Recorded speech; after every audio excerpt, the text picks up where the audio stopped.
Hi, Naitoch, and good morning, everybody. I'm Bryn Skibo. There we go. I'm Bryn Skibo, Chair of the Colloquium Committee and Professor of English in the Arts and Humanities, and welcome to the Colloquium, the Arts and Humanities Public Lecture Series. Today we will hear Dr. Justin McGrail, Professor of Visual Arts, speak on his topic of graffiti as experience inside versus outside viewing. After his talk, we will have a short question and answer session and then meet out in the lobby for refreshments. Before we begin, I'd like to give thanks to the Snuneymuxw Nation, our gracious and generous hosts, who share their traditional territory as well as their knowledge and guidance with the VIU community every day. I'm grateful that we can live, learn, and work here on this beautiful place together. Haitchka Siem Siayach Mach Mistimach. I'd also like to give thanks to Dr. Catherine Rollwagon, Dean of the Arts and Humanities Faculty and the Dean have supported the Colloquium since 2009, permitting our professors and our alumni to share their work with our colleagues and the public. So thank you to Dr. Rollwagon and to the faculty. Finally, I'd like to welcome to the stage Ben Davies, Professor in Media Studies, who will introduce our colleague today. Thanks so much.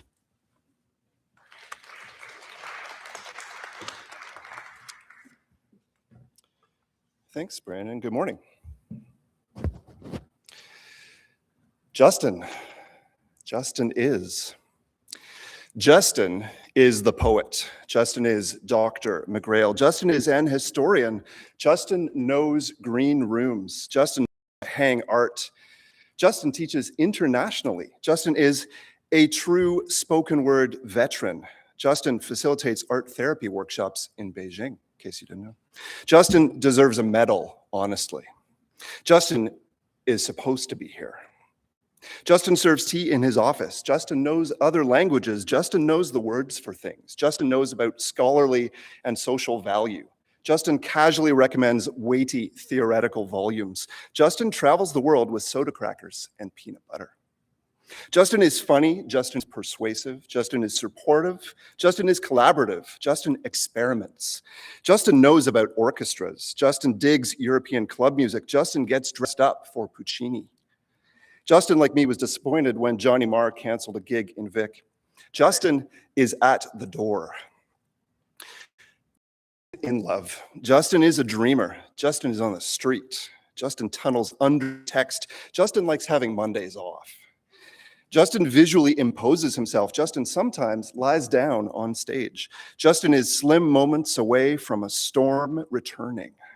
Justin knows the city. Justin writes about the old places. Justin knows architectural geography. Justin knows how to study shopping centers. Justin knows about Southern Vancouver Island big box stores. Justin can change how you look at the urban environment. Justin is standing on the threshold. Justin ponders the act of writing on the walls. Justin knows graffiti. Justin distills graffiti. Justin rationalizes graffiti. Justin celebrates graffiti. Justin leaves graffiti. Justin knows can make you feel better. Justin knows how to fill a space with memory and possibility. Justin is coming up next.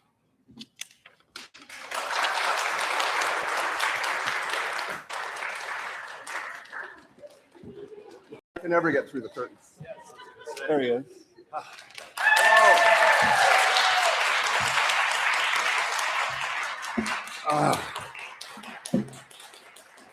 Thank you, Robin. That was intimidating, actually. I kind of feel like I should have something else prepared for you all.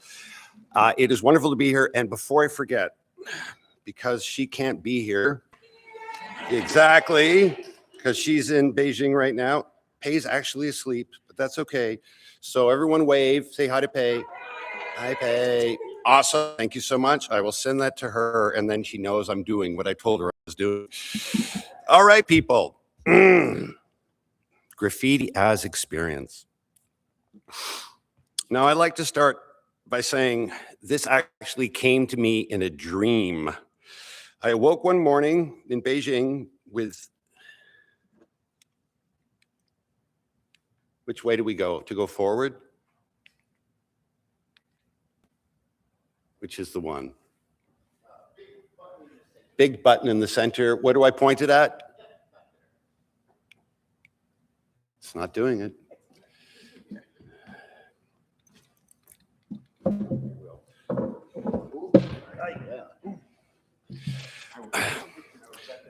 All right, while we're fixing this, I will just say that I've been on campus probably since March of last year, so I'm really happy it's still here. And to mark the occasion, I wore shoes. It's hard. There's one thing that's really a drag about life and disabilities and stuff like that, is that I used to have a collection of 35 pairs of shoes. And I can't wear any of them anymore. So this is the one pair I can wear. So I've got shoes on as opposed to sneakers because I thought I can't do a lecture in sneakers. That's not right. So are we good with our clicker? Bring it back to the one before this if we could. There we go. That's what we're going to start on. Thank you, Robin. All right, so back to my dreams. And so big button. Got it. Okay. Thank you, Terry. There we go. So I woke in Beijing with that in my mind. But the title now said Graffiti as Experience. In my dream, I was arguing in a seminar about the usefulness of John Dewey's 91-year-old book, Art as Experience, for the study of contemporary graffiti and street art. Unfortunately, that's all I could remember of the dream, but it was enough to get me, when I got home, to pull this book off the shelf and reread it in relation to graffiti and street art research, what we call GSAR. And today's talk is the result. The acronym I'm going to occasionally use is GSAR, which is Graffiti Street Art Research. Now, the simplest aspect of any art experience is location. When we look at art, where we look at art affects how we look at art. Generally, we can agree there are different ways to look at art. There are different places where it can get looked at. The place, the space, the context is important. Seeing art in a gallery is, of course, different from seeing art in a studio, or a laptop, or down some random street. Where we see art affects how art is seen, what gets seen, and perhaps what doesn't get seen. This can first be noticed by thinking about how location affects our bodies.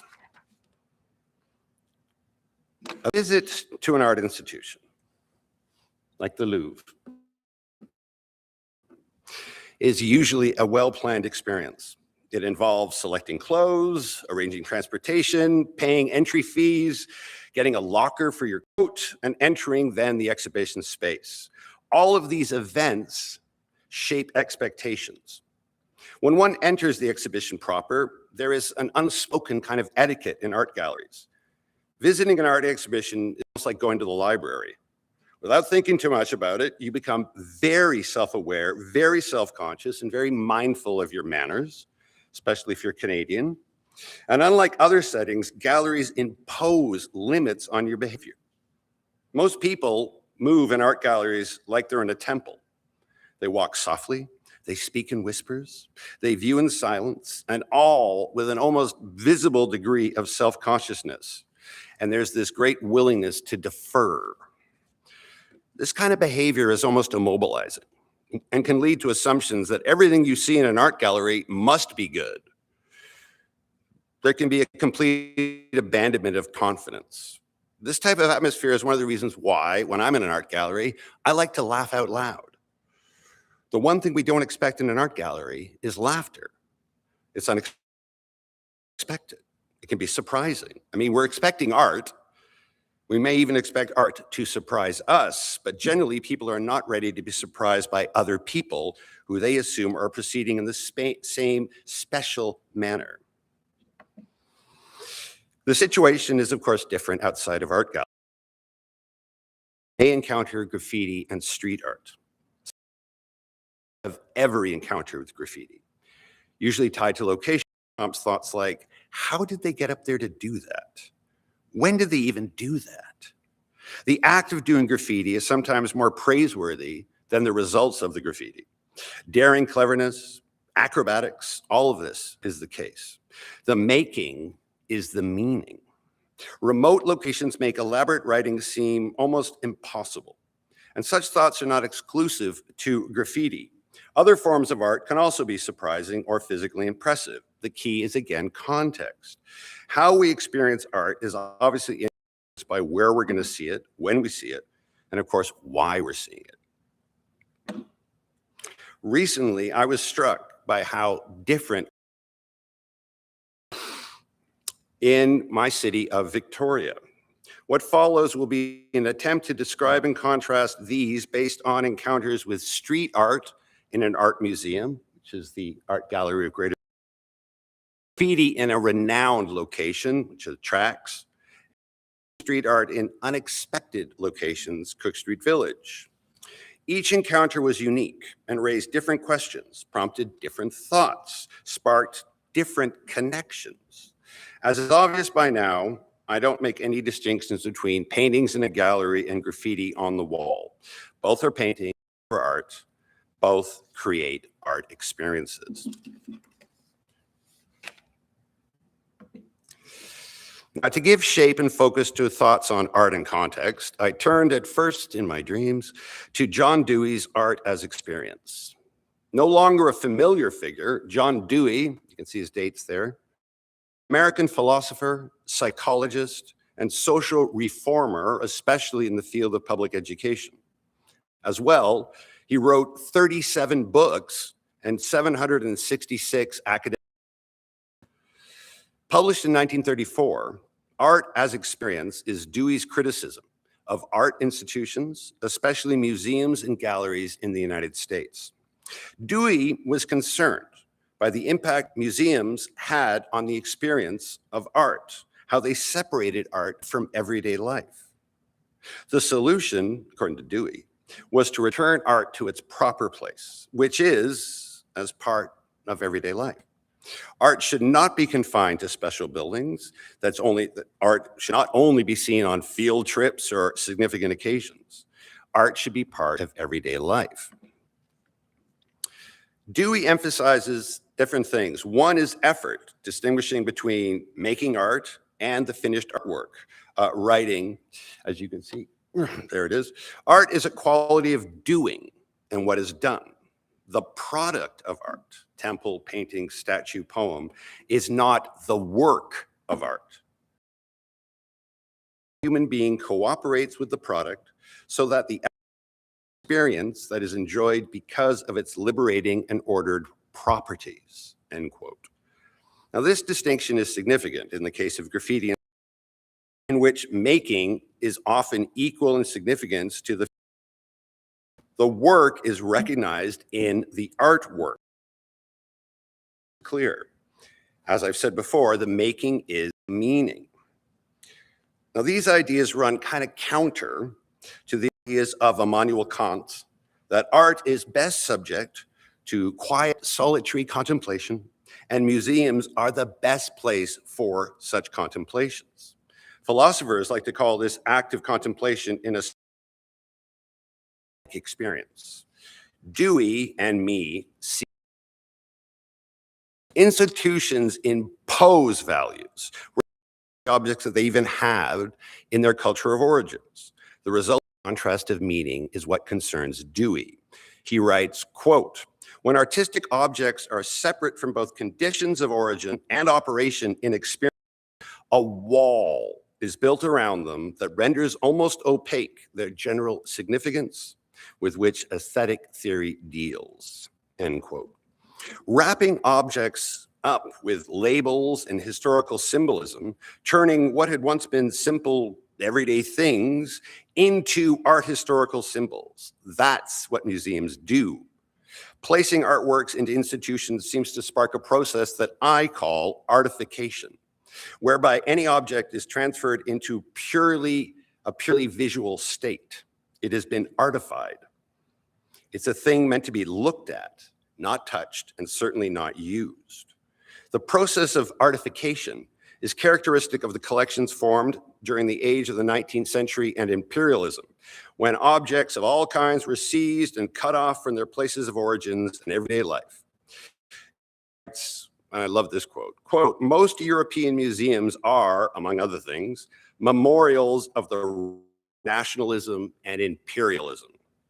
Every capital must have its own museum of painting, sculpture, etc., devoted in part to the exhibition of the greatness of its own artistic past, and in other part to exhibit the loot gathered by monarch and conquest of other nations, end quote.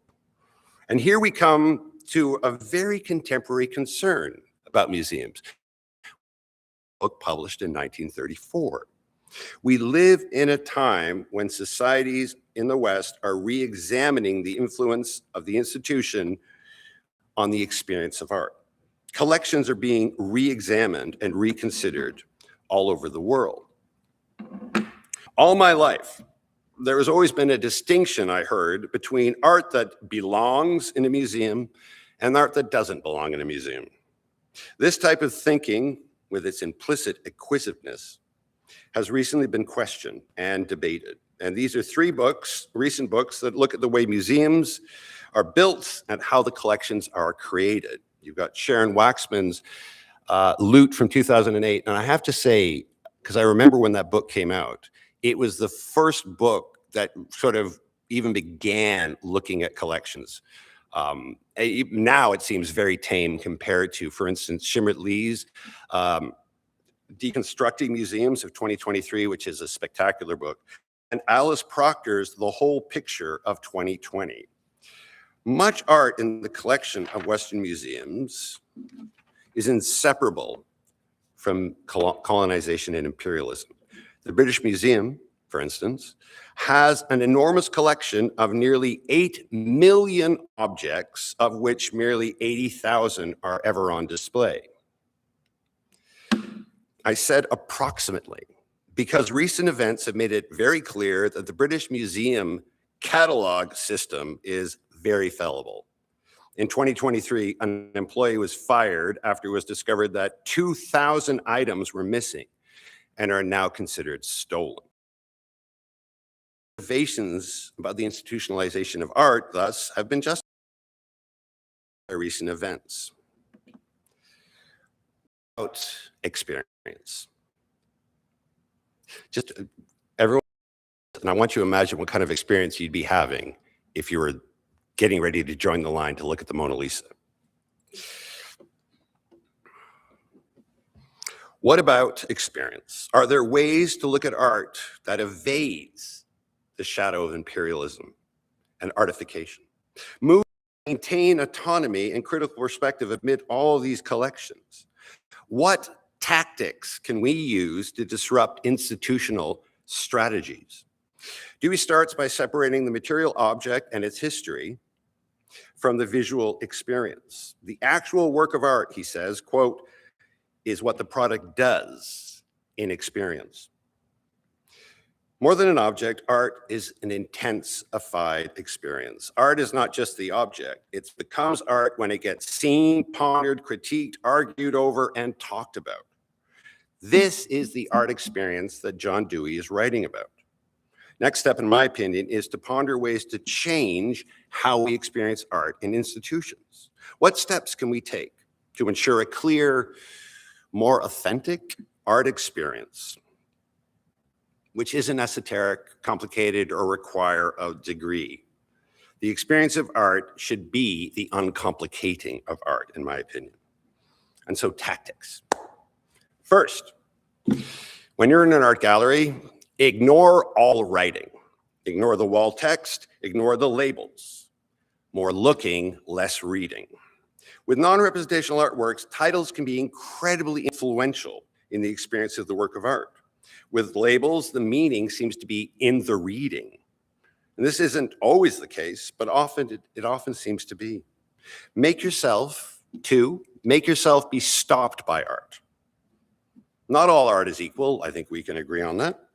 And when you're in a gallery, stay in motion until a work of art stops you in your tracks, makes you want to look, demands your attention. If an artwork is funny, laugh.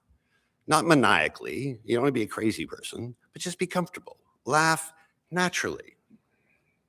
An art gallery, in my opinion, is an excuse to loosen up, to be contemplative, but not obsequious, to engage in dialogue, but not be subject to somebody else's monologue, to be open, to be respectful, to be prepared for surprise. And there are recent works that do expand beyond just the seeing and get into movement. For instance, Leander Ehrlich, brilliant Argentine artist, this is his pool in the installation in Beijing in 2019. Leander Ehrlich's pool is an installation that moves viewers in space. They're navigating by their own curiosity as they explore the illusion of being in a pool underwater, but not being in water. Then there's artwork that's about seeing itself. Marita Abramovich's The Artist is Present was a silent performance in which the artist sat with strangers and they stared into each other's eyes 8 hours a day for 79 days.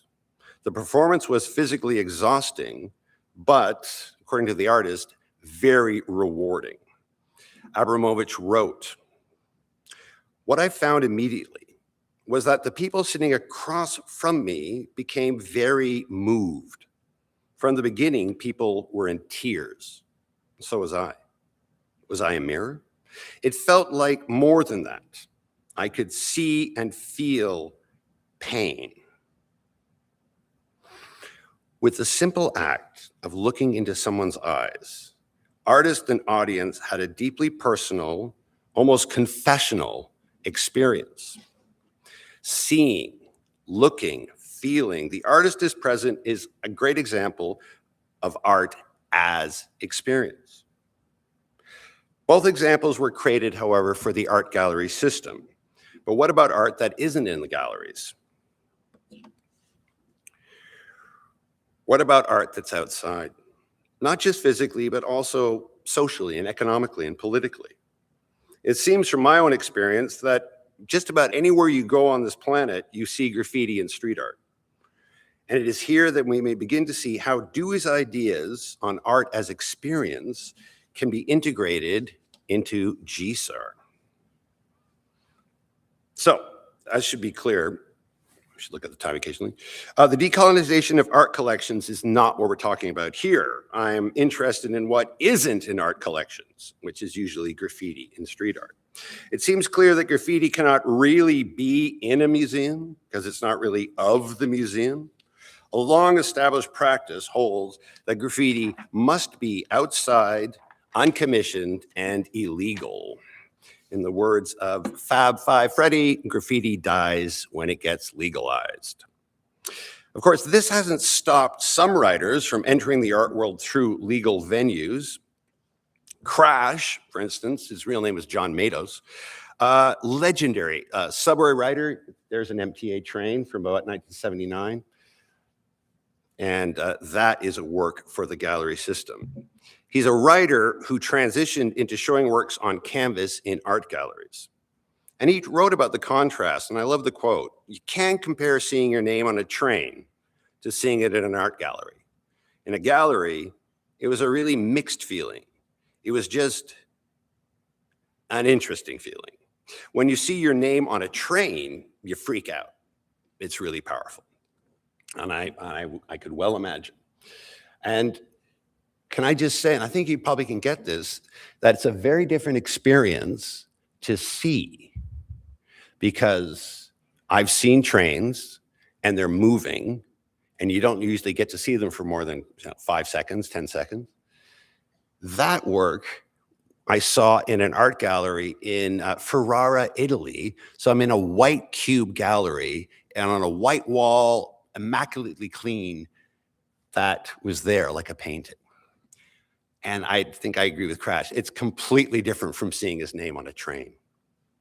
It's clear the experience of writing graffiti changes as well. One writer, Coco, wrote, "In the streets and on the subway trains, you had adrenaline.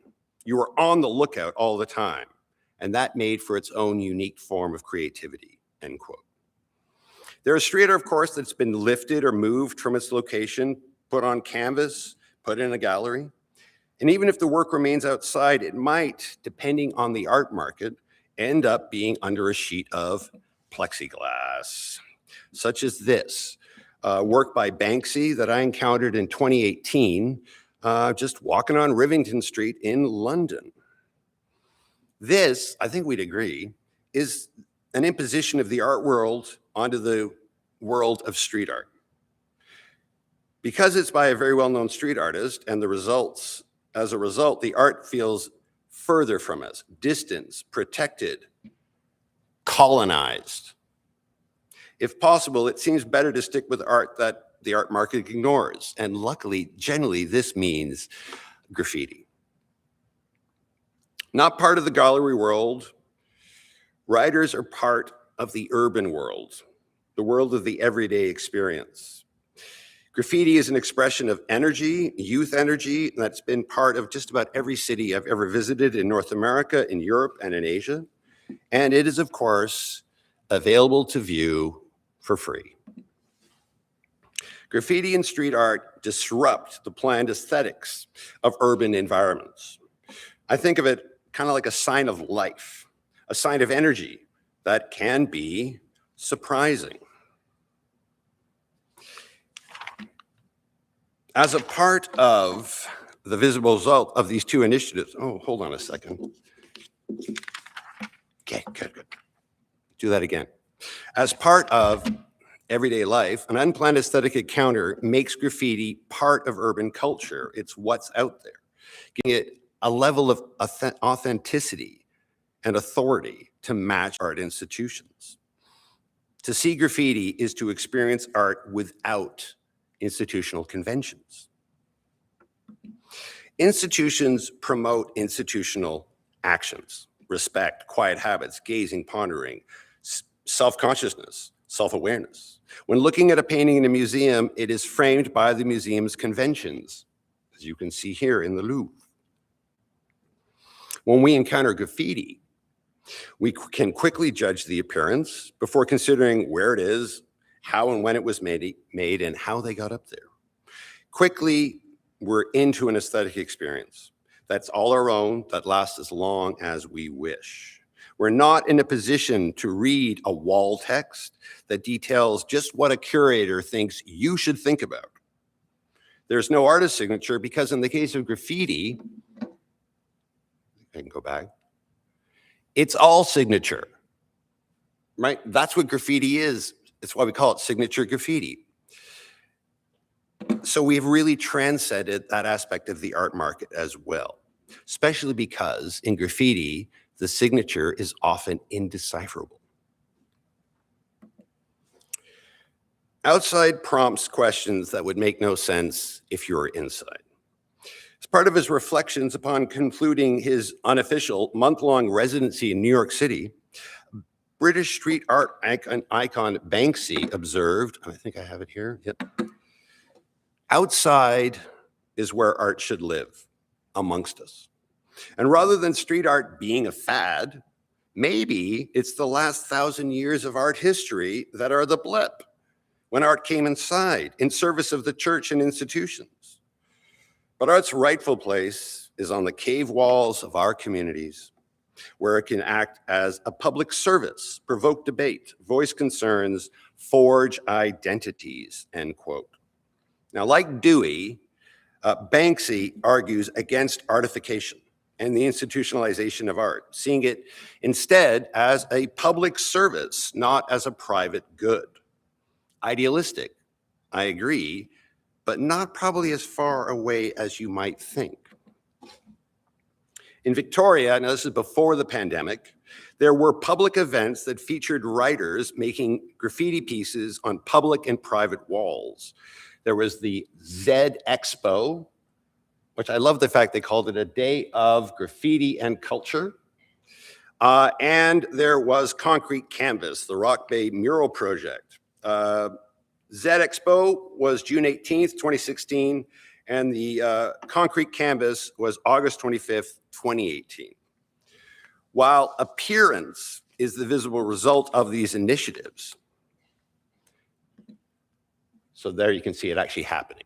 So on this side, these were some of the writers in Hotel Z And what you're seeing over there are sites from the Rock Bay mural project.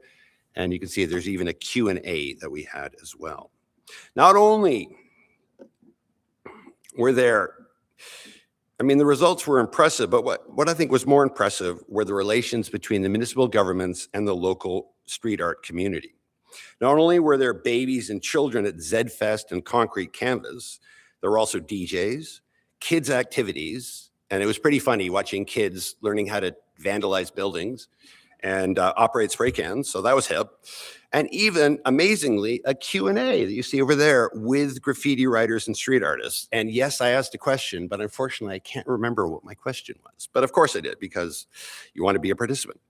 The experience of art became, in these cases, the experience of the city. And vice versa, the experience of the city is now an experience of art. And unlike the art outside, or sorry, unlike art inside, outside, it's open. You might need to bring an umbrella, but that's it. Now, just talking about methodology.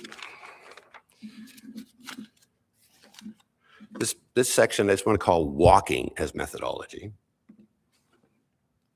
A common feature of GSART is walking. Walking to and from the sites, which can sometimes be tricky, is the thing that all graffiti researchers do. Quote, by walking, a graffiti and street art researcher gains an experience of the surroundings of the artwork as well as of the artwork itself. The researcher is able to see artworks from different angles and distances, feel the textures underneath, and sometimes later return to the artwork and observe how the weather conditions or other artists have modified it, end quote. Now, much like John Dewey's focus on the subjective experience of art, the fact is graffiti and street art can only be studied in person, on foot, sometimes after a lot of walking. All of this adds to the experience. All of this shapes expectations, the thoughts that we have in reaction to the work. And this stands in stark contrast to how we move and walk in a gallery setting. Outside art viewing is physical, more physical than inside viewing. Michel de Certeau calls walking a, quote, spatial practice by which urbanism is explored and experienced directly by the researcher, by the walker. And it is within this special practice that the citizen may deploy what de Certeau calls tactics to confound and personalize the strategies of art institutions. Now, we can consider Victoria. Let's consider these three different locations. Again, Art Gallery, Greater Victoria, Tracks, and Cook Street Village. The Art Gallery of Greater Victoria is an art museum of 2,475 square meters of display space and a collection of nearly 22,000 works of art. Like any museum in Canada, every work has a label with an artist's name, a title, a media, size, year of completion, and name of the collection. In 2024, the AGGV presented From Warhol to Banksy, a collaboration with the Kelowna Art Gallery that ran for about 4 months and featured works from the collection of Paul and Tracy Mitchell, as well as from the AGGV's permanent collection. Honestly, while the Warhols and pop art were predictable, the Banksy was surprising. It was diverse. Now, a lot of the Banksy was what you're seeing here. These are prints on paper. These are originally started as street art stencil works that have been sprayed on a wall and then have been now transferred onto paper. And of course, Banksy, he loves using a good gold frame. He's super into that. And so this is what the experience was like. Now, I don't know about you people, but when I look at this, and I saw this show, I was obviously there, it doesn't really ring out street art to me. It's kind of like you put it in a frame, it's that clean, there's no dirt, it's pure image. Great images, but both of these images began as spray stencils. So A lot of the work was simply on paper, and I found it to be extremely clean and tidy. But then there was this, a collection of 6 street signs from London that had all been modified by Banksy. I got to say, it was kind of a funny moment to stand in a clean, standard gallery and look at this dirty street art hanging on the wall. And I think we can all take it for granted that seeing a vandalized street sign in an art gallery is very different from seeing a vandalized street sign in a city. All right?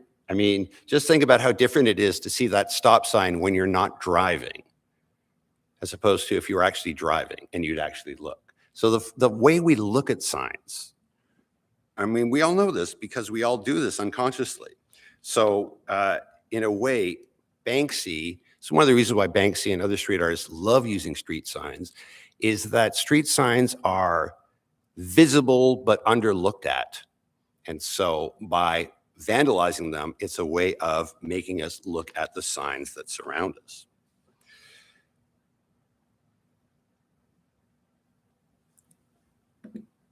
So this is a speed limit sign, and you can see Banksy has added his signature rat with a roller. And if you look on the upper side here, where did it go? Here it is. You can see Banksy there, and that's done with a stencil as well. So Banksy is an interesting artist in the sense that he started doing freehand graffiti, and that's not really his thing. He's not that good. I mean, he's a genius artist, but his freehand graffiti wasn't that strong. So he shifted to stencils, most likely influenced by the French artist Blek Le Rat. I think this is so brilliant. This is a no stopping clearway sign, to which Banksy has, as you can see, added rats, which is brilliant. And then there's this piece, which is, yeah, just look at that for a moment, people. It's amazing. This is an anti-graffiti sign that Banksy used as a surface for his monkey with a sandwich board that says, "Laugh now, but one day we'll be in charge." That monkey with the sandwich board has been repeated by Banksy on multiple works. I've seen it in different galleries. I even have a print with it. So that's kind of one of his things. But I think we'd all agree, I hope we all agree, that using an anti-graffiti sign as a vehicle surface for your graffiti is a really effective tactic. The signs, however, when you see them in an art gallery, they look really old really quickly. So I'll show you by contrast. So here's a street sign by Dept. Dept is a beloved street artist in the city of Florence who has perfected a really genius way of doing street art. He has actually applied to a no entry sign black vinyl to give that image. So his images are not involving spray paint. And what's amazing to me is when you're in Florence, these signs are not taken down. In fact, almost every sign in the city of Florence now has some kind of adaptation on it. And it makes me really happy when I see that, as I'm going to explain to you, that for some reason, street art makes me feel happy about the community that I'm living in. And Dept, I think, is a perfect example of that. Now, that's an actual photograph I took in Florence, walking around, right? So when I see street art in its location, I feel it is exciting. It makes me feel connected to art making in the city. It makes me feel like I've just been rewarded, like, oh, I just saw something I wasn't expecting to see. I'm in a city that's full of art and artists. Works in the AGGV, by contrast, were melancholic and kind of aged. Street art must be topical. It has to be current. And yet, in the AGDV, it looked out of date. It looked old. So bringing the outside inside, of course, affects the experience of the experience of being, which is here, the experience of being subject to strategies of control. So what about if we go outside? And this is the best known location in Victoria that was called Tracks or the Tracks. This is the name given to a series of warehouse walls in Victoria West that run along the E&N rail line from Esquimalt to Nanaimo that were and are again the center of graffiti in Victoria. Now, Tracks became well known in the 1980s and thus became a target for police and municipal politicians who said it was a center of crime, which it wasn't, center of drug taking, which it wasn't, and other types of disorder, all condemning youth and criminalizing their art making. Despite this, city council ordinances, police actions, anti-graffiti measures, all of them were ineffective at stopping graffiti. Now, for a period, the city routinely buffed the walls. We call it, when cities use beige paint to paint over graffiti, we call it buffing. So this is buffing. And you can see how effective buffing isn't, because the city buffs the walls with beige paint. And I want you to imagine you're a painter. The wall has just been cleaned for you. We've got a fresh layer of paint. It's like we have gesso on a canvas.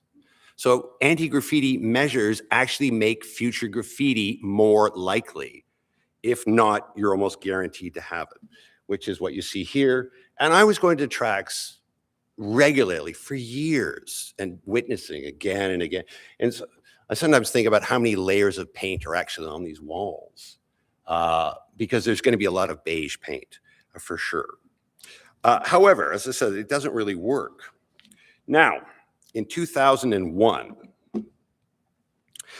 with very large grants from the federal government, the walls were taken over by the Rock Solid Foundation and turned into what they called the Trackside Art Gallery, TAG, which is their way of being hip, TAG. So the TAG featured billboard reproductions of paintings by school students, and each billboard had a corporate sponsor and special lighting. The graffiti got painted over. The billboards did not include reproductions of graffiti, by the way. Instead, they were works by elementary school students on the theme of anti-bullying, which I almost think it's like this is the city choosing art that is really hard to argue against. So therefore, everyone's just going to sort of accept it. But this is a problem because the Trackside Art Gallery had no active curation. The works went up and they were just left and nothing changed. The works never changed. They just started fading away in the sun. The lights never got fixed. They started burning out.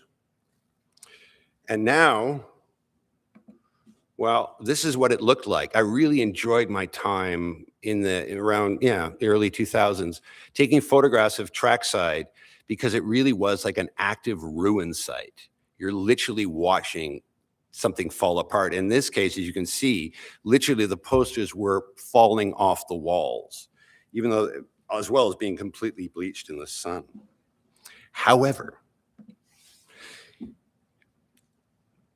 I think in 2019, before the pandemic, without making an announcement, the city basically gave up buffing the walls at Tracks. And the site returned to what it had always been. Before the Rock Solid Foundation, it is again a self-regulated active painting site for Victoria's writers. And there is a mural from 2024. That's by Ferris, who's a member of the VTS crew of writers. What's the first thing you notice? That's what you want to think about. When we look at these works, we notice the color. The thing that always jumps out at me is the greenery at the bottom of the photograph. It's like location is being insisted upon when we look at the picture. right? We're not looking on a computer. It is not in an anonymous location. It's actually in a very specific location. The works of graffiti are integrated with the environment. In fact, it is the writers who cut them. This is true in the tracks. The writers actually cut the grass now and collect the garbage. And when they do that, that means that the city doesn't come and bother them. So they've kind of, unofficially, no one's written anything down, but this is the way it's been running since about 2019. Which to me is a sign of tactics winning over strategies. So I am happy to let you know that. And I hope you all do go to the tracks because it's constantly happening. The thing about this site that makes it so different to me, to the art gallery, is that the experience is one of freedom and recklessness. Now, lastly, oh, actually, look at that. Those are nice. That, the one on the far right, that's from 2024. And I love, as you can see, that the billboards are falling off the walls and they are revealing there's actually graffiti that was on the walls that they didn't bother painting over. They just put a sign in front of. This is what I call heritage graffiti. And I have a slight interest in that. In terms of graffiti shouldn't last for more than 7 weeks typically. So when you have graffiti that's 30 years old, it's a completely new thing. So they have created heritage graffiti, I would argue. Now, what about in the village? Now, I love Cook Street Village because that's where I live. There's graffiti and street art that can be surprising, by which I mean Cook Street Village. A power box, a fire hydrant, both have been tagged. And unlike tracks, there's no central location. There's no collection of walls. Instead, it's completely random. It requires you to walk around with your eyes open. When you see it, it's truly surprising. But this is my neighborhood, where I've lived for going on 20 years. And I can attest there's never been that much graffiti, just on dumpsters. However, for reasons that I can't explain, in the last 4 years, graffiti and street art have begun to appear in my neighborhood. As for graffiti, it's what you see, tags, right? We don't get pieces, we have tags. Simple, single color, surprising locations. I mean, I don't know about you, I don't know what you think about it, but when you look at the tag in gold pen on the fire hydrant, and if you think about what the shape of fire hydrants are like, what the service would be like to draw on, and you're outside and maybe it's raining, maybe it isn't, I actually think that's very good calligraphy. And it has nothing to do with my ability to read the tag. It's just more like, oh, that's happening in my neighborhood. I would prefer to be in a neighborhood that has art being made than an art in which it isn't being made. Now, I, of course, looked at some of these and you wonder, like, when did you do that, right? More surprisingly, starting in 2023, an anonymous street artist began installing, in this case, you can imagine my reaction to that piece. Because that is like, seriously, how did you get up there? You know, like, did you climb the tree? And so this street artist began in 2023 with these monkey faces, which started appearing on poles, usually in what we call slaps, which are stickers. And these are throughout the village and on Dallas Road. And then there was this. I kind of feel like this is like the masterpiece. It's on May Street, so it's 2 blocks from my home. And the artist, who, by the way, I have decided not to research who this artist is. It's like, just keep the artist completely anonymous, because that way the experience is anonymous. And I feel you can have more of the experience of art in the city. But he did it a utility pole, or she did a utility pole, or they did a utility pole. And the city actually buffed it. And the artist responded exactly as they're supposed to respond. Once they buff it, then you paint it again. Because every time they buff it, they're just cleaning the surface for you. It's almost like a public service. You know, I kid you not, it really is. You can just, this stuff is going on. And the people who do the beige brigade as they're known, they know, of course they know, but you get paid, you got to have a pension, there you have it. Now, I'm sure that the artists appreciate the paint. And now this one, as you can see, it's from 2025, and it is still there. So I saw it just yesterday. Yep, it's fine. So one thing I loved is that this, by the way, is all using house paint. Right, so we're not, another reason why I love street art is that it's not, I mean, for anyone here who's in visual art, you know how expensive paint is. And it really it absolutely affects how you paint. But with house paint, you know, and so with this stuff, it is meant to be outside. It is meant to be outside. And I love this pole. So this is a great piece, all right?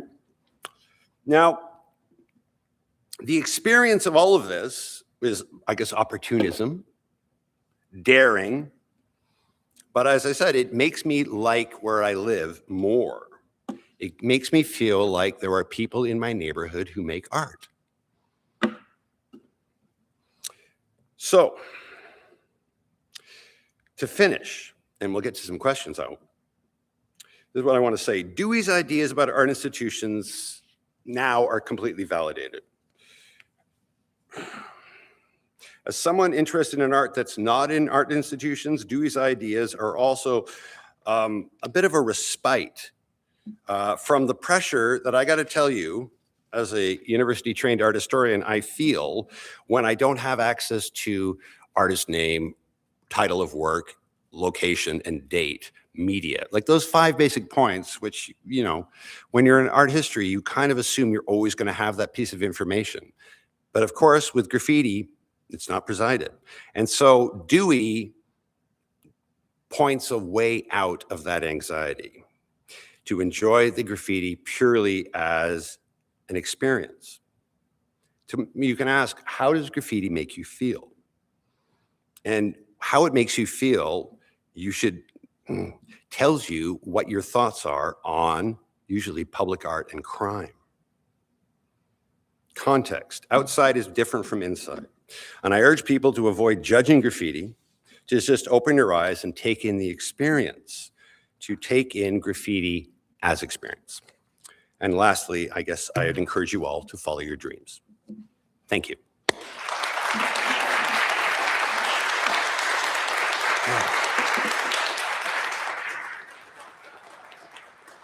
All right.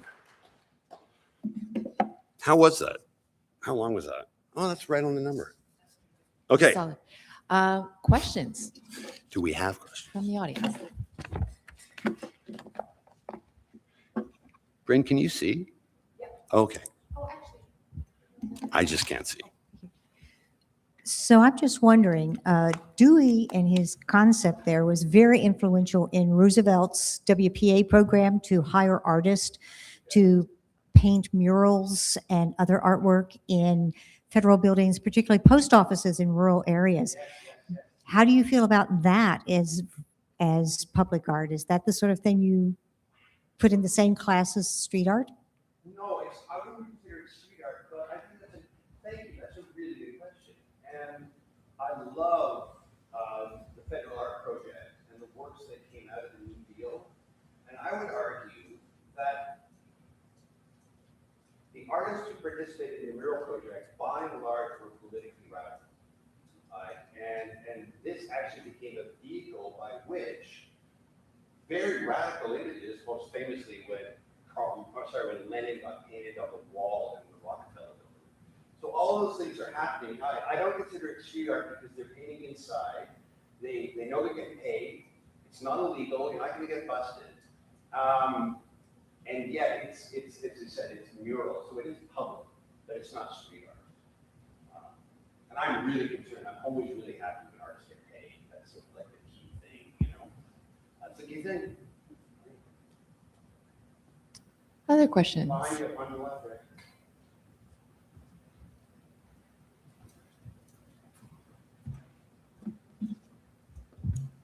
I was just wondering, you said the dream came to you in Beijing. at the beginning, and I was wondering if there's like a specific piece you saw in Beijing, or was it like more of a graffiti environment, or like something about the area, or if it was just like an awakening that happened there. Well, it's funny. Now you make me like, oh, I should read it, because there is graffiti in Beijing, which is really amazing. And I would think that, yeah, one part of Beijing is known as 778. That's the art district for all the art galleries there. And that's actually where writers are allowed to graffiti, and there's no prosecution. So I think, and I don't want to go all the way back to see if I can find one for you, but I know that I have one graffiti piece where the artist wrote in English and in Mandarin. Beijing is the name of the city. And so that actually would be the closest to like a smoking gun. You know, that they'd be like, why on earth would I think of this? And it really is, it really was out of nowhere. And I was just like, what the? And Hey, my wife, who's brilliant, was just like, she's like, I don't know what I'm doing. She's like, oh, just no. Okay, so I was on my own. So I was just like, honey, I'm gonna figure this out. I'll let you know what I come up with. So I think she can. So does that help? You know, it could also be food, you know? I could eat something really interesting. Definitely, food is really important in China. Anything else, people? Please.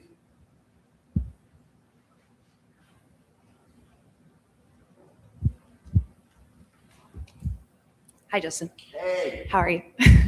I'm just wondering, you're saying that that being paid as an artist is always the most important, but in those experiences that you were, those artists, those graffiti artists were being paid, they were no longer anonymous. Do you think that that takes away from being street art? Yes, it does. And this is something which they spoke about in the Q&A. I mean, that probably is what I was asking about everyone. It's just like, okay, on one hand, we're happy you're getting paid to do art and no one's going to throw you in jail and stuff. But on the other hand, you don't have that fear, which is what Coco talked about, right? Sometimes, like, the adrenaline is really, really crucial to it. So it's almost like we're making a distinction, I suppose, between the two. And that it can be argued that legal graffiti is still graffiti, but it's not illegal graffiti. So I guess we just have to make that one slight distinction. I don't know if that helps. Okay, thank you.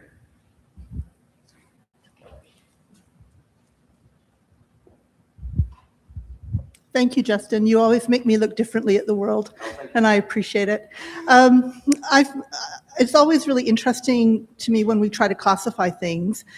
So you have these kind of poles of art that's, you know, fetishized, commodified, and then on the other side you have street art, none of those things. And you were just kind of doing a sort of nicer definition in response to the last question. So would you consider really more like a kind of a spectrum, and so that you kind of have degrees or placement of art? It's not hard and fast in one or the other category? Well, it's interesting. That's a good question, Derry, because laws have been changing.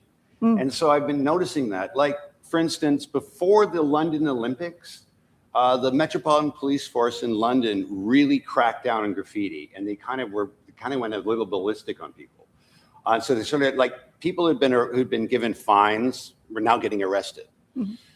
After the Olympics ended, it's like they just gave up the whole thing, such that when I was in London, at one point, it's in the middle of the day, and I turn the corner, and there's some guy doing a piece. I'm like, it's like full day. There's cars out. So and he had a mask on and he had gloves on. So I had to go and talk to him, because I said, thank you very much. As a person who talks to visual art students all the time, I'm really happy you're wearing gloves and a mask and all that. And I said, well, how does this work? And he said, they stopped harassing us. And as a result, that, I think, maybe is getting to that point, because it's graffiti. The guy's a writer. He's doing everything you expect. He's just doing it without police arresting him. So I do think there is, on that spectrum, there's going to be an edge. And one of the issues with graffiti that is part of its, I love this about it, is the fact that there's this sense that it should be illegal. it kind of speaks to the origins of hip hop, of which graffiti is part, right? Hip hop comes out of the Bronx, and it really is a sort of African-American freedom movement that involves rapping, breaking, and painting, writing. So, yeah. So I don't know, Terry, does that get you what you're asking for about the spectrum? Yeah, I think so. Yes, I guess it does. so. Yeah. It So does. there's definitely a degree. In Well, the same way that if you're a writer, you know, doing tags versus doing pieces is a huge leap, right? I mean, most people when you start doing tags, and then hopefully you're going to build up in stages, right? Yeah. Well, it's fluid, right? The context is always changing. Yes. So, yeah. Yeah, and they keep changing laws, which is amazing. Thank you. Oh, I have one too. Hi, Justin. This idea of art as experience Yes. is interesting to me because I think I'm wondering what does that mean the question of whether art is good or not is moot? Like, are we saying that if graffiti art is about experience or all art is about experience, how do we decide whether it's good or not, right? Like, Okay. we have ways of seeing that with art in institutions through funding and, grant giving and awards. And so how do we decide if graffiti art is good, or is the question even relevant? Well, I don't think the question is irrelevant. I think it's a good question, but it's more the question of why do we bother judging gallery art? And what I'm getting at is that when you go to an art gallery and you see like I was just in Vancouver, right? And even though I wasn't very interested, I feel the need. I always go to the art gallery. So I have to go to the art gallery. And I go and it's an Emily Carr show. It's like, oh, great. So it's like a lot of art I've seen, right? And so right away when you're looking at it, I find myself looking at it like it's familiar and it's dull and it's boring and it's totally legal and this is all acceptable, right? So there is that sense of that. But with graffiti, it's not in art galleries. And you saw with Crash, when you put it in art galleries, it doesn't look that good. It looks really weird to see a graffiti piece on canvas in a white cube. It's sort of bizarre because a graffiti artist would write on the walls, not on the canvas usually. As far as the good and bad goes, I actually think that, God, this makes me sound like I'm selling something, but if you trust in the experience, I think that's what matters, because my students all know this. I think most art sucks. And my art alone is terrible, right? Like 99% of all the art I've ever made is crap, but that 1%, I got a job and it's good, right? Like that's the way it is for most of us, right? Most of our art most art we see is like, it's okay, right? And which is why when you see something that's great, it makes a difference. With street art, what I find so interesting is by taking away the label, taking away the institution, you are on your own to decide if that's good or not. And then if it happens more than once, then I guess you get used to looking at graffiti, you can say, okay, that is good. That's better than that. But I just kind of think that graffiti and street art is very tied to freedom, because you didn't pay to see it. You weren't expecting to see it. You're just walking to get some milk or something, and then you see it. And so for that reason, I find it is a much fairer opportunity for you to decide if you like it or not. And liking it is simply like good, bad, that's it. We judge things all the time.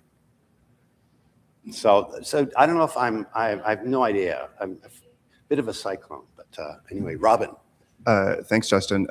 I suppose I could ask you a little bit about colonization of art versus like commercialization of art, but I'm not going to. But I wonder, I love this idea that what you do is you go out and you walk, and that's how you get the art, and that's how you get the art in that authentic way. And you know that I love a good city walk. Yes. So what happens when people start giving tours of this kind of work? First of all, is that a thing? I'm assuming that's a thing, right? You sign up for not the tasting tour or the listening tour, but like the graffiti tour. Yep. And then does that change then the way that the writers are doing their work? Are there dark zones where they will not go because they know that there's a bus tour that's going to roll in and see all their stuff, and that affects the way that they do their work and maybe the authenticity of it as well? Okay, so what you want me thinking about, that's a good question, Robin. There are places that have tours. I'll give you an example. So I was in London. London is an amazing street art the amount of street art and graffiti, there's a lot of it.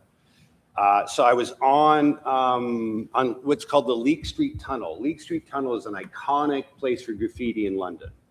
Google that, it'll blow your mind. It's amazing, right? So I'm there and I'm walking around and I've never seen that much graffiti in one place. It was like 2 rows and there must have been like 20 pieces per side. So they're like 40, and these are all brilliant. Like any one of those would be like the outstanding work at the track. So it was really impressive.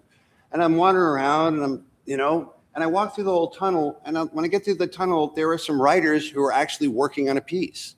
It's the middle of the day. And again, it's this idea, well, in London, they don't bust us anymore. So I was thinking, this is kind of odd. So I noted the absence of fear, right? Like when you're like, there's no problem. And then to make it even worse, more bizarre, I thought, I'm walking back in the tunnel and I look and there's this fella on a mountain bike with a kind of a jaunty basket with flowers, you know, like, you know, it's kind of like, okay.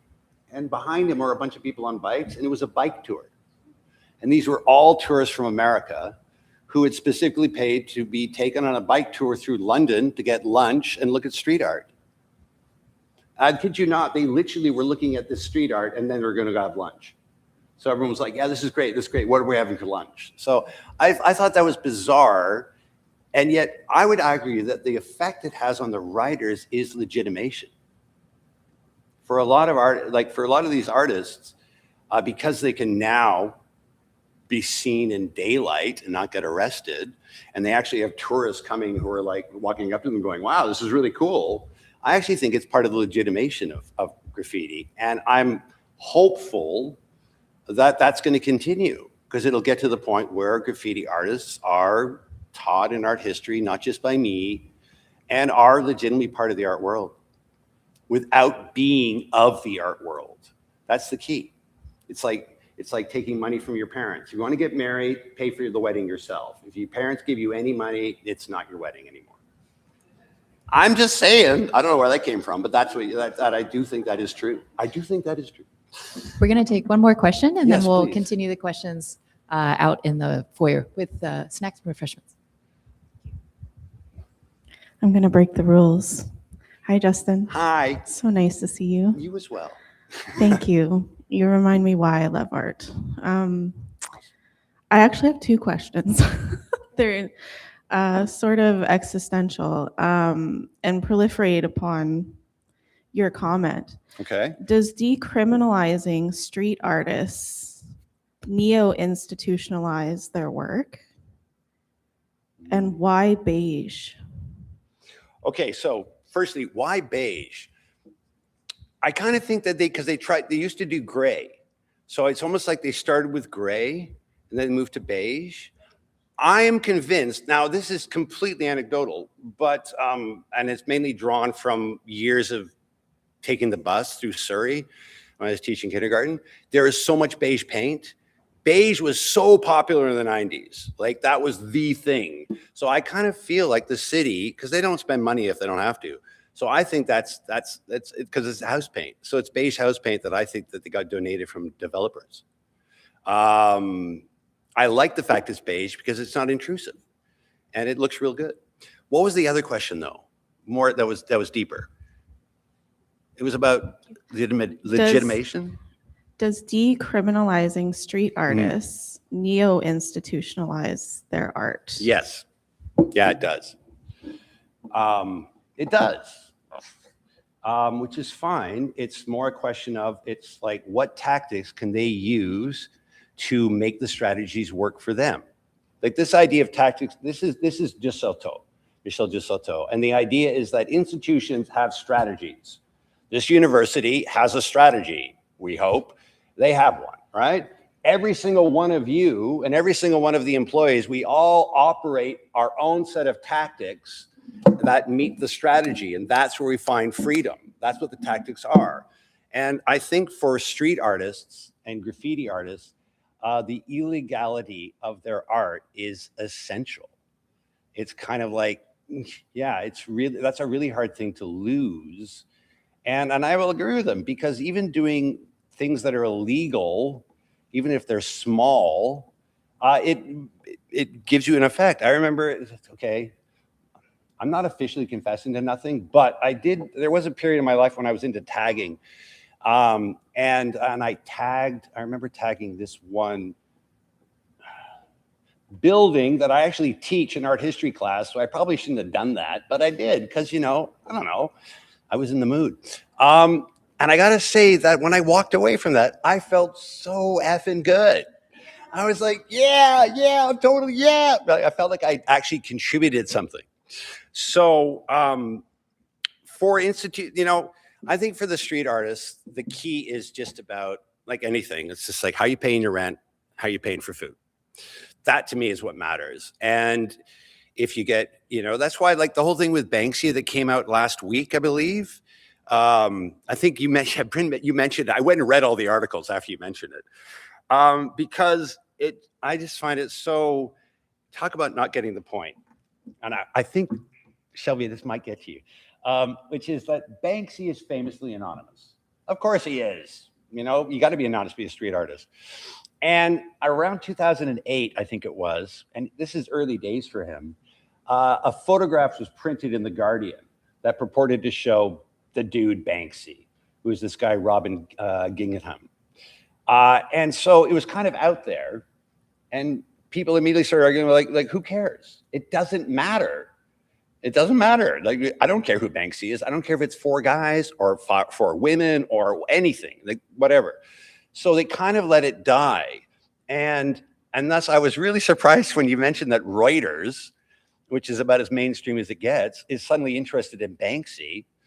And they wrote that article. And so I read the article and then the follow-up articles about it. And to me, I just talk about missing the point, right? The whole point of being anonymous is Banksy's art. There's nothing harder. The idea is that you can't be anonymous in today's world.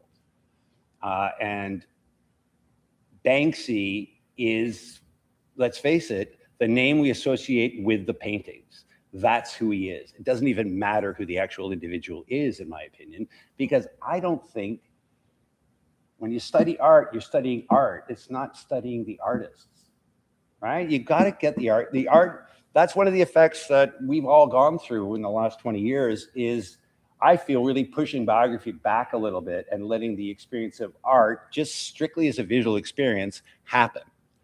And that gives us our freedom, right? So with Banksy, again, I think Reuters printed another photograph of him saying, oh, it's this guy. And to be honest, it's like, who cares?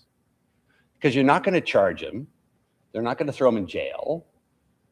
And he wouldn't come to a retrospective at the Tate or anything. So I just think it's kind of like you're missing the point, right? I mean, think about signature graffiti. I love that about it. It's all signature. Like that's the most kick-ass Rembrandt thing you could do, right? Rembrandt is the man who invented the artist signature in a way, a brand. And now it's just like, okay, we're going to take that and we're going to do the signature. We're going to make it massive. That's the whole piece, is just the signature, and you won't be able to read it. And it's real colorful and it's illegal. Like, how is that not dope? Like, that's so cool, right? And like me, like, okay, that guy, I'm into it. So I think graffiti, it's part of the appeal that to me of graffiti is the fact that I just think it is in relation. You can draw relations to artists like Rembrandt, no problem. I mean, I say it's no problem, but you know what I mean, right? Did you have a question over there, man? I think you had your hand up. No? Okay. Okay. Okay, let's wrap it up. Give the theater back, but can't let you off the stage that fast, Justin. Okay. I know I am not alone in thinking that this presentation has made the world seem colorful, cooler, and to borrow a word, just plain doper. So thank you, Justin, very much for this outstanding presentation. Thank you all.